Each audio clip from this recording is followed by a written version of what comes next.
ओम गंगणपते नमः। ओम नमः शिवाय।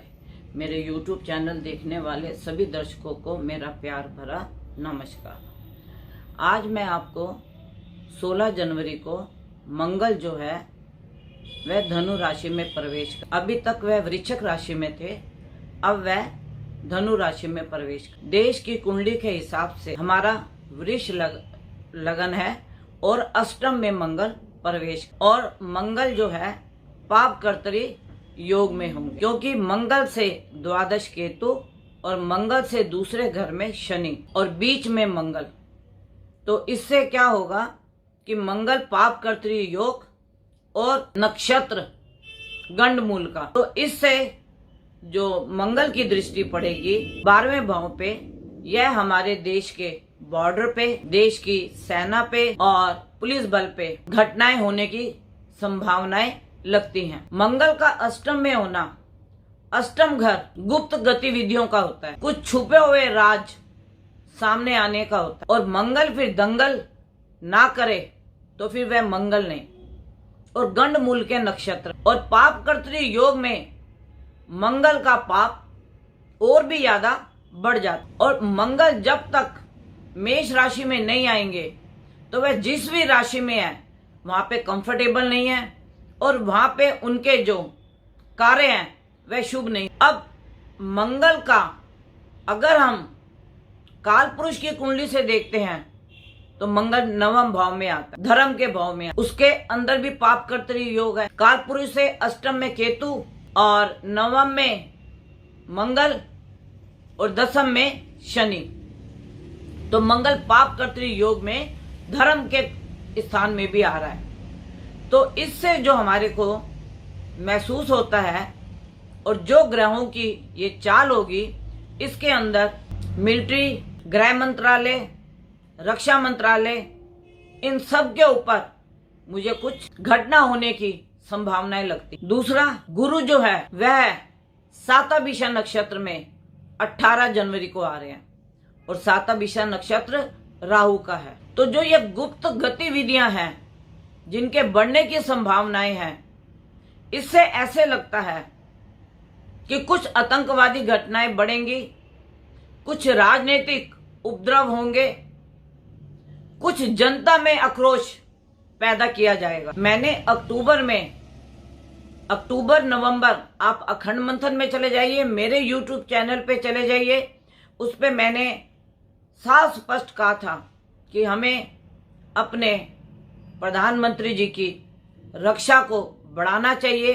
उनकी रक्षा में कोई चूक हो सकता है, कोई दुर्घटना हो सकती है, कोई भी संभावना जो मुझे लग रही थी वो मैं अक्टूबर नवंबर से अपनी पिछली वीडियोस में कहती आई हूं, और वह पंजाब में घटना। और अभी भी मुझे ये एक घटना से कुछ होने वाला नहीं है। अभी भी जो विरोधी दल है वह कुछ न कुछ खुराफरोशी करेंगे, क्योंकि देश की कुंडली से मंगल अष्टम भाव, और भारत की जितने भी बॉर्डर हैं उसके ऊपर आतंकवादी घटनाओं की संभावनाएं बढ़ेंगी। और कुछ जो मैंने पिछली वीडियो में भी बोला था कि आगजनी की संभावनाएं वह भी हुई हैं, गैस रिसाव की भी दुर्घटना हुई है, और आगे और भी आगजनी की मुझे संभावनाएं लगती हैं। क्योंकि जब मंगल गंडमूल नक्षत्र में होता है तो मंगल का पाप प्रभाव और भी अधिक हो जाता है, और अष्टम में होने के कारण तो उसका पाप प्रभाव और भी बढ़ जाता है। और इसके बाद शनि जो है, शनि अस्त हो रहे हैं 19 जनवरी 2022, और उदय होंगे 21 मार्च 2022 को। उदय होंगे 21 मार्च 2022 को, और अस्त हो रहे हैं 19 जनवरी 22 को। शनि के अस्त होने का भी कुछ मैं आपको बताना चाहती हूँ। जिनको ढैया, साढ़सती या दशा चल रही है और उनके शनि उनको अच्छा फल नहीं दे रहे, तो जब अस्त होंगे तो थोड़ा सा जो उनके ऊपर प्रकोप है वो कम हो जाएगा। क्योंकि जब कोई ग्रह अस्त होता है तो वह अपनी थोड़ी ताकत कम कर देता है, और उदय जब होता है तो फिर वह अपनी उसी चाल में चलता है। इसका मैं आपको एक उदाहरण दे, सूर्य कि गर्मी सब जगह बराबर होती है। जब हम चल रहे होते हैं तो हमें सूर्य की गर्मी का जब बहुत महसूस होता है तो हमें राहत कम मिलती है। जब हम किसी बड़े पेड़ के नीचे आके खड़े होते हैं और हमें छाया मिलती है तो हमें धूप से थोड़ी राहत मिल जाती है। धूप तो अपनी गर्मी नहीं छोड़ता, धूप तो उतने ही डिग्री पे रहेगा, लेकिन जब हम छाया में आ जाते हैं तो हमारे को धूप का प्रकोप से थोड़ी सी राहत मिल जाती है।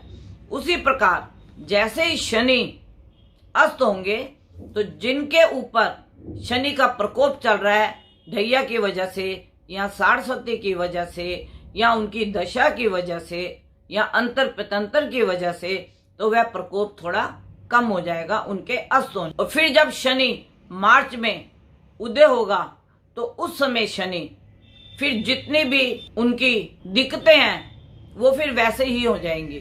फिर इसके बाद शनि जब 29 अप्रैल को कुंभ राशि में जाएगा तो भी जिनके ऊपर शनि का प्रकोप है वो थोड़ा कम हो जाएगा। तो मेरा आपको वीडियो बनाने का या बताने का सिर्फ यही मतलब था कि आप इन ग्रहों की चाल को समझिए। हमारे ग्रह अभी तो प्लूटो मकर राशि में, और अभी तक जिसने भी मेरा चैनल सब्सक्राइब नहीं किया वह प्लीज सब्सक्राइब कीजिए, लाइक कीजिए, बेल का बटन दबाइए और उसके बाद मेरी आपके पास वीडियो सबसे पहले जाएगी। अभी मैं आपको प्लूटो के बारे में बता रही हूं कि प्लूटो जो है यह 25 साल तक मकर राशि में रहेगा और यह 2019 दिसंबर में आया था और ये अपने साथ कोरोना लेकर आया था।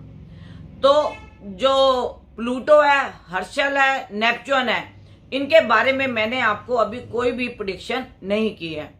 अभी जो मेरी अगली वीडियो आएगी वह हर्षल, नेपच्यून, प्लूटो इनके बारे में भी आपको बताया जाएगा कि यह किस राशि में बैठ के और क्या प्रभाव हमारे को देंगे, क्योंकि यह एक राशि में 25-25, 40-40 साल के लिए आते हैं और इसी में ये वक्री होते हैं, इसी में ये मार्गी होते हैं और इसी में जिनको फल बहुत अच्छा मिलना होता है उनके 20, 25, 30 साल बहुत बढ़िया जाते हैं। और जिनके लिए नेगेटिव होते हैं तो आप ये समझिए कि फिर उनका समय जो होता है थोड़ा मध्यम होता है, उनको उतना लाभ नहीं मिलता।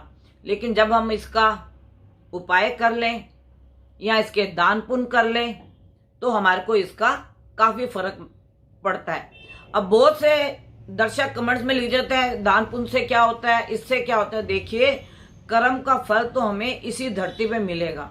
जो हम कर्म करेंगे उसका फल हमें मिलेगा। जैसे आतंकवादी ने कोई घटनाएं की, पकड़े गए तो उसकी सजा उन्हें मिलेगी। लेकिन जो हम धर्म, दान, पुण्य, जप, तप करते हैं यह हमारे साथ जाता है। यह हमारे प्रलब्ध में, हमारे आगे जब हमारा जीवन की लीला समाप्त होती है, हम चोला बदलते हैं, तो यह जो भी हमारे धर्म, कर्म, दान, पुण्य जो भी हमने किया होता है सिर्फ यही हमारे साथ जाता है। बाकी हमने जितनी भी संपत्ति या धरा पे जो भी इकट्ठा किया होता है वह सब यहीं का यहीं रह जाता है। तो जो भी ग्रह आपके साथ नेगेटिव है या अच्छा फल नहीं दे रहा, अगर हम उसका जाप करते हैं, दान पुण्य करते हैं तो हमारे को उससे लाभ होता है। लेकिन मैं आपको एक बात बता दूं, अगर हमारा समय अच्छा भी है, बुरे वक्त में नहीं, अगर हमारा समय अच्छा भी है तो भी हमें दान पुण्य, धर्म, पाठ, कर्म ये जरूर करने चाहिए, क्योंकि यह हमारे साथ जाने वाली धरोहर है और इससे हमें शांति मिलती है। घर का वातावरण बड़ा शुद्ध होता है।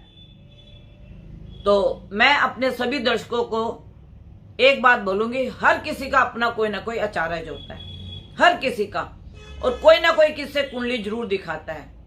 मैंने तो नेता अभिनेताओं को भी देखा अपनी पत्री दिखाते हुए, और मैंने भी कईयों की देखी है और बताया भी है, और वो घटना उनके साथ हुई भी है। तो मेरा आप सबसे आके YouTube पे बताने का सिर्फ यही मतलब है कि आप लोग अपने अपने आचार्य को पत्री दिखाएं, और जो ये ग्रह परिवर्तन हो रहे हैं, उदय और अस्त हो रहे हैं, या जिनके नक्षत्र बदल रहे हैं, तो जो भी आपके उपाय है आप करके अपने घर को खुशहाल और सुखी बनाएं, अपने बच्चों का जीवन उज्जवल बनाएं। तो मेरा तो सिर्फ आपसे एक ही निवेदन है कि देखिए धर्म कर्म से किसी का कुछ नहीं जाता, लेकिन आपका घर का भविष्य, घर का वातावरण बड़ा शुद्ध और आनंदमय हो जाता है। इसके लिए आप जब अपने आचार्य को पत्र दिखाएंगे, कोई भी दान हो पुण्य हो, आप उसको जरूर करिए। और अगर आपका भाग्य वैसे ही आपके साथ दे रहा है तो गाय माता की सेवा कीजिए, दरवेश की सेवा कीजिए, पंछियों की सेवा कीजिए, अंध विद्यालय में जाइए वहां सेवा कीजिए, गौशाला में जाइए वहां सेवा कीजिए। तो इससे आपको लाभ ही होगा, कोई नुकसान नहीं। और आज मैं अपनी वाणी को यहीं विराम देती हूँ। अगर कोई मेरे से अपनी पत्री का अवलोकन कराना चाहता है तो 11 बजे से 4 बजे तक आप मेरे से फोन से कांटेक्ट कर सकते हैं, लेकिन आने की मैं किसी को भी अनुमति नहीं दे रही। मैं फोन से ही उनकी कुंडली का अवलोकन करके उनको बता देती हूँ, और जो भी उनके उपाय होते हैं वो फोन पे ही बता देती हूँ, जिससे कि वे अपने घर बैठे उपाय, जाप, मंत्र जाप, दान पुण्य जो भी करना है अपने घर बैठे करें।